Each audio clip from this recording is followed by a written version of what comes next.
नमस्कार जय जगन्नाथ। प्रभु जगन्नाथ आपण मानकर सबु मनस्कामना पूर्ण करंतु। आउ एक नूतन शुभ सकाळ मु नीतू आपण मानक स्वागत करुच्ची मोर यही चैनल नीतू सिपुन लाइफस्टाइल को। तो यही सकाळ ब्रेकफास्ट रे मु आपण मानक नहीं आसी सुजी उपमा टंटना। तो प्रथमे मु अनियन टमाटर बीन्स गाजर आ भृषंगा पत्र को काटिकी गोटे प्लेट रे रखिली। जेहेतु मु एका खाइबी तो सेथि लगी मु 100 ग्राम सुजी नहीं। तापरे आमे गैस टी ऑन करवा। ऑन करी सेथिरे कढ़ई को बसई किछि समय गरम होगा छाड़ीदवा।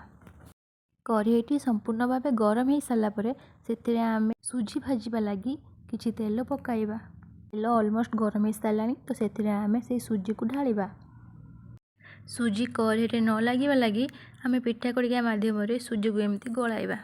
तापरे से सुजी को कढ़ईरू काढ़ी सारी सेथिरे पुणी किछि तेल ऐड करवा। तेल गरम हो सारा पर सेथिरे किछि सोरिष आ भृषंगा पत्र को पकाइबा। तापरे काटिकी रखिथिबा अनियन को भी पकाइदबा। अनियन टी सिझी गला पर सेथिरे काटिकी रखिथिबा बीन्स आ गाजर को भी मध्य पकाइदबा। तापरे से गुडी को भलो भाबे भाजीबा। तापरे सेथिरे किछि लूण आ किछि हळदी को ऐड करवा। तापरे टमाटर को पकाइदबा। सेथिरे किछि पानी देई ताकू सिझिबा लागि किछि समय छाड़ी देबा। सेगुडी को भलो भाबे सिझी गलानी। तापरे आमे सेथिरे संपूर्ण भाबे पानी किछि देई ताकू फुटीबा लागि छाड़ी देबा। देखंतु पानीटी संपूर्ण भाबे फुटी गलानी। आमे भाजी रखिथिबा सुजी को सेई फुटुथिबा पानी रे पकेई देबा।